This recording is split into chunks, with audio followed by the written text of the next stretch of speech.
ఘటనలో బాధిత కుటుంబాలను పరామర్శించిన ఏఐసీసీ అగ్రనేత రాహుల్ గాంధీ యూపీ సీఎం యోగి ఆదిత్యనాథ్ కి బహిరంగ లేఖ రాశారు. ఘటనలో బాధితులకు నష్టపరిహారంపై సీఎం యోగికి లేఖ రాశారు రాహుల్ గాంధీ.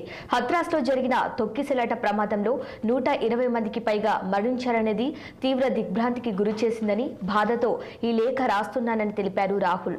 అలీఘర్, హత్రాస్ జిల్లాల బాధిత కుటుంబాలను పరామర్శించి వారి బాధలను తెలుసుకోవడానికి ప్రయత్నించానని, ఆ సమయంలో వారిని ఓదార్చడానికి కూడా మాటలు రాలేదని రాహుల్ గాంధీ లేఖలో పేర్కొన్నారు.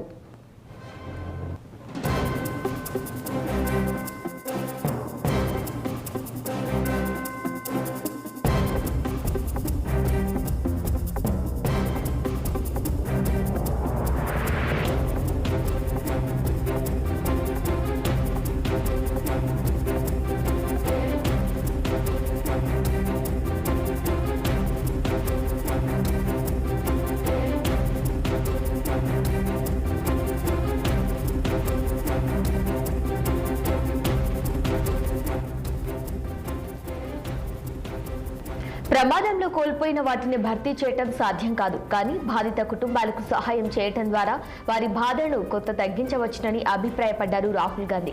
ఘటనలో యూపీ ప్రభుత్వం ప్రకటించిన పరిహారం సరిపోదని, నష్టపరిహారం మొత్తాన్ని పెంచి వీలైనంత త్వరగా అందించాలని సీఎంకు విన్నవించారు రాహుల్ గాంధీ.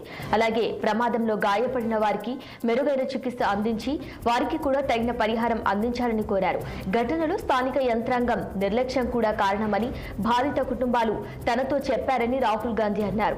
కేసులో దర్యాప్తు పారదర్శకంగా జరిపి దోషులకు కఠిన శిక్ష పడే విధంగా చూడాలని, భవిష్యత్తులో ఇలాంటి ఘటనలు మళ్లీ జరగకుండా నిరోధించాలని రాహుల్ గాంధీ లేఖ ద్వారా తెలియజేశారు.